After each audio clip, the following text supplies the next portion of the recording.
வாழ்நாள்ல சொல்லின்னு வந்தான்னா அவனை பாம்பு கடிக்காதுன்னு. என்ன ஜரத்காரோர் ஜரத்கார்வாம் சமுத்பன்னோ மகாயசாஹ அஸ்தீக சத்யசந்தோ மாம் பன்னகேப்யோ விரக்ஷது சர்பாபசர்ப பத்ரந்தே தூரங்கச்ச மகாவிஷாஹ ஜனமேஜயஸ்ய யஜ்ஞாந்தே அஸ்தீக வச்சனம் ஸ்மரன்னு. சில பேருக்கு காதுல விழுந்தா மாதிரி இருக்கும். சந்தியாவந்தனத்துல சொல்லுவார். சந்தியாவந்தனம் முடிஞ்சு பின்னாடி உபஸ்தானம் வருதுல அப்ப சொல்லணும். சில பேர், பெரும்பாலும் எல்லாரும் சொல்லணும். இன்னைக்கு சில பேர் அதை விடாம சொல்லிட்டு இருக்கா. சர்பாப சர்ப பத்ரந்தே தூரங்கச்ச மகாவிஷாக ஜனமேஜயஸ்ய யஜ்ஞாந்தே அஸ்தீக வச்சனம் ஸ்மரன்னு. இந்த ஸ்லோகத்தை சொல்லிட்டா பாம்பு கடிக்காது. இது ரெகுலரா சொல்லின்னு வரணும் அப்படின்னு சொல்ல, ஒரு யாகம்னா அது முழுமை அடையணும்.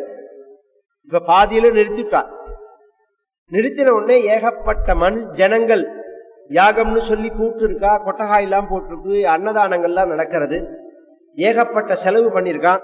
சாதாரணமா இது மாதிரி சாதாரண மனுஷனா இருந்தா என்ன பண்ணுவான், ஏதோ ஒரு காரணத்தினால நின்று போயிடுச்சுன்னா வசூல் பண்ணதெல்லாம் உள்ள சுருட்டி வச்சுன்னு பேசாம இருந்துருவான். வந்த மட்டும் லாபம். அது மாதிரி அல்ப புத்தி உடையவன் இல்ல. ஜனமேஜயன் வசூலே பண்ணல. ஒரு உதாரணத்துக்கு சொல்றேன். இப்ப இத்தனை ஜனங்கள் வந்திருக்கா, இவர்களுக்கெல்லாம் ஒரு நல்ல ஒரு பொழுது போகணும், என்ன பண்ணலாம் அப்படின்னு உடனே வியாசர் வந்திருக்கார் அந்த யாகத்துக்கு. அவர் சொன்னார், யாகத்திலேயே உயர்ந்ததுங்கிறது சிரவண யஜ்ஞம்தான். கேள்விங்கிற அந்த யாகம் இருக்கு பாருங்க, அதுதான் உயர்ந்தது. அது யாகத்துல சிரவண யஜ்ஞம்னு சொல்றோம். பகவத்கீதையில பகவான் ஜப யஜ்ஞம்ங்கிறார். அதை விட ஔவை பிராட்டி சொல்றார், திருவள்ளுவர் சொல்றார், செல்வத்துள் செல்வம் செவிச்செல்வம்ங்கிறார். அந்த காதால கேட்கறது இருக்கு, அதுதான் ஐஸ்வர்யத்துக்குள்ள உயர்ந்ததான ஐஸ்வர்யம்ங்கிறார் எல்லாரும். ஏன்னா அந்த அதனாலதான் வேதம் ஆரம்பிக்கிறதேவே பத்ரங்கர்ணே விஷ்ணுயாம தேவாஹ. நேற்றைய தினம் ஆரம்பிக்கிறத சொன்னேன். இந்த ஒரு வருஷம் நமக்கு நின்றுபடுத்தி அப்படியே நல்ல விஷயங்கள் காதுல விழணும். பத்ரம் பஷ்யே மாக்ஷபிரியஜத்ராஹ, என் கண்கள் நல்லவைகளையே பார்க்கணும்னு ரெண்டாவது தான். முதல் பிரார்த்தனை அப்படிங்கிறது நல்ல விஷயங்கள் காதுல விழணும், கேட்டுட்டே இருக்கணும். கேட்கறதுக்கு அளவே கிடையாது, எல்லையே கிடையாது. கேட்க வேண்டியதே ஆயிரக்கணக்கான விஷயங்கள் இருக்கு. நல்லதா, வம்பு இல்ல, நல்லதா கேட்க வேண்டியதே கோடிக்கணக்கான விஷயங்கள் இருக்கு. ஒரு ஆயுஷ் பத்தாது.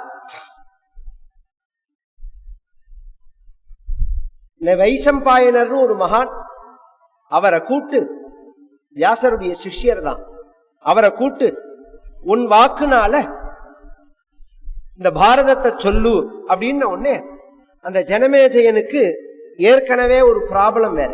என்ன ப்ராப்ளம்னா, அந்த சர்ப்பயாகம் பண்ணிருக்காம, இந்த சர்ப்பயாகம் ஒரு பாபம் தான். எப்படி பாபம்னால், இத்தனை பாம்பை கொண்டது பாபம் இல்லையா? பாம்பை கொண்டது பெரிய பாபம். ரொம்ப பேருக்கு அது தெரியாது. நம்ம பாம்பு நம்மளை கடிச்சிடாது. இங்க பாருங்க, ஒரு காலத்துல கிராமத்துல எல்லாம் கவனிச்சேன்னா புடிச்சு கொண்டு வெளியில விடுவா, கொல்ல மாட்டா. எந்த ஒரு விஷயத்தையுமே, ஒரு பூரானாகட்டும் ஒரு தேலாகட்டும், வீட்டுக்குள்ள வந்ததுன்னா புடிச்சு கொண்டு வாசல்ல விட்டுருவா. சாணி இருந்ததுன்னா அது மேல போட்டு அப்பி கொண்டு வெளியில போட்டுருவாங்க, கொல்ல மாட்டார்கள்.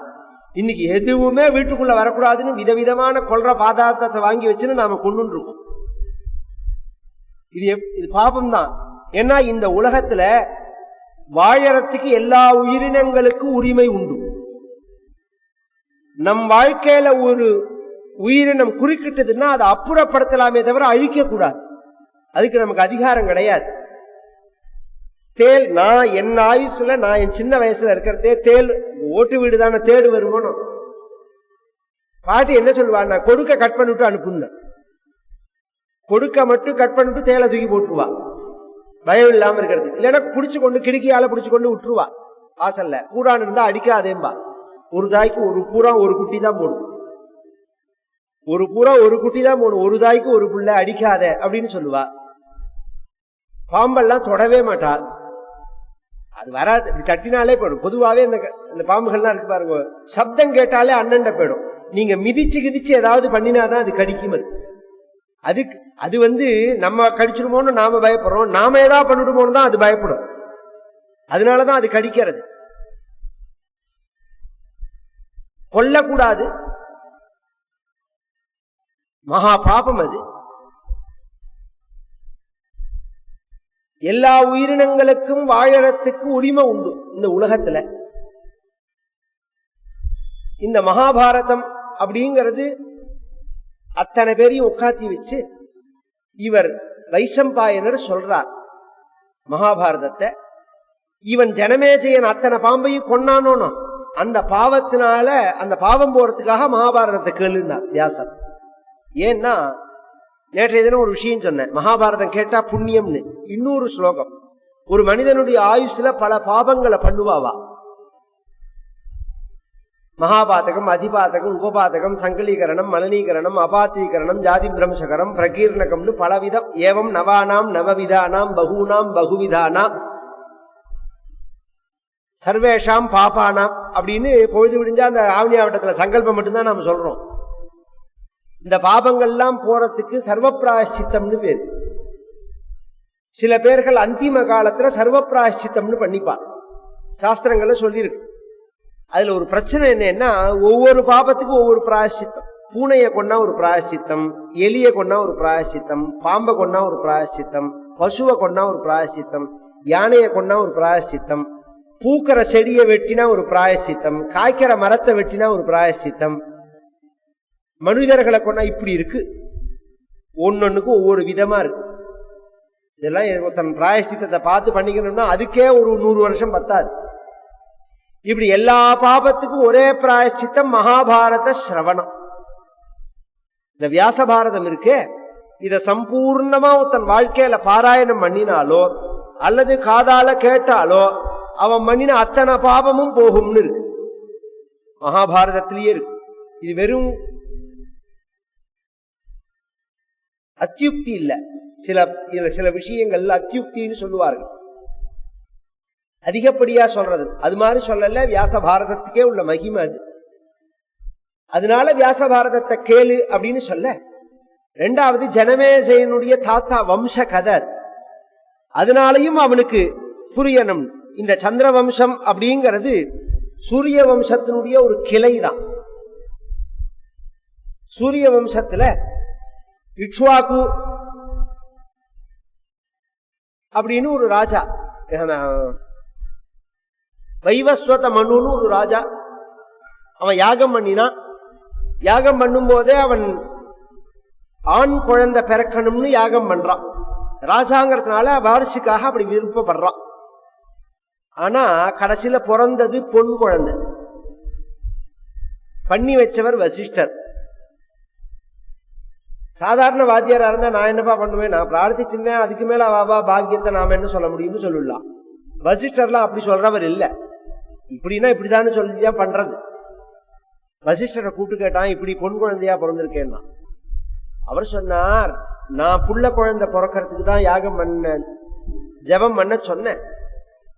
அவர் அந்த யாகத்துல ஜபம் பண்றவரை கூப்பிட்டார், உத்காதான்னு ஒருத்தர், அவரை கூப்பிட்டார்.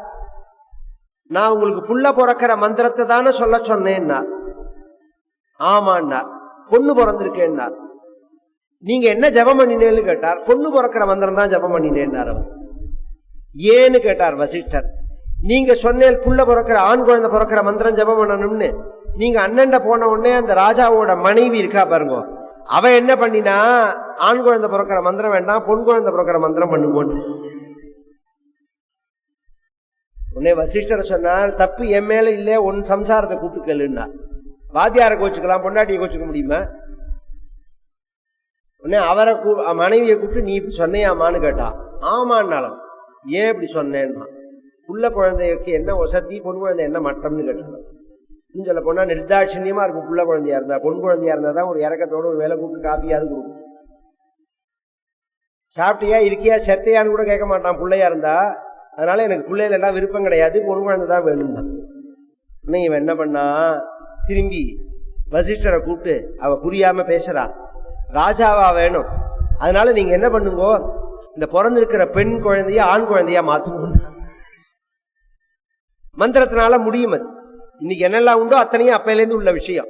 உடனே அதுக்கு வசிஷ்டர் சொன்னார், பாரு, எல்லாத்துக்குமே சாஸ்திரத்துல வழிகள் இருக்கு, ஆனா இயற்கையில சிலதுல கை வைக்க கூடாது. அதனால வர லாபத்தை காட்டிலும் நஷ்டம்தான் கூட.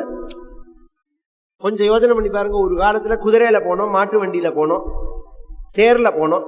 அப்புறம் அதிகமா நாம அதை கண்டுபிடிச்சோம், இதை கண்டுபிடிச்சோம்னு பெருமை பீத்தினோம். இப்ப எல்லாம் பாபத்துன்னு தெரியுது பத்தில. இந்த பெட்ரோல், டீசல், இந்த மாதிரி வாகனங்கள்லாம் திடீர்னு இப்ப கேதார்நாத் கிட்ட, கௌரி குண்டு கிட்ட பெருசா, பத்ரிநாத் கிட்ட பெருசா உடஞ்சு விழுந்தது பனி பாறை. இது எதனால அப்படின்னா உலகத்துல உள்ள சூட்டுனால. இந்த சூட்டுக்கு காரணம் என்னன்னா இந்த வாகனங்களை உபயோகப்படுத்துறது. அதனாலதானே கவர்மெண்ட் பெட்ரோல் டீசல் விலையை குறைக்க மாட்டேங்கிறது. குறைக்க கூடாதுங்கிறதுக்காக இல்ல, குறைச்சா கன்சியூமர் ஜாஸ்தியா போவான். நீங்க 100 ரூபான்னு வச்சேன்னா ஒரு தடவை போயிட்டு வருவான், 50 ரூபான்னு சொன்னா 50 தடவை போயிட்டு வருவான், ஜாஸ்தியா போகும். அது அதை தடுக்கணும். அதுக்காக தான் அது போக்குவரத்தை. இன்னும் சொல்ல போனா இந்த போக்குவரத்துல தான் இத்தனை ப்ராப்ளமே. சும்மா நச்சுக்காக வண்டி எடுத்துன்னு சுத்திட்டு வரான், உரிக்க வேண்டாம், சோத்துக்கு வழி கிடையாது, பெட்ரோலை போட்டு சுத்தறதுக்கு மட்டும் வழி இருக்கு.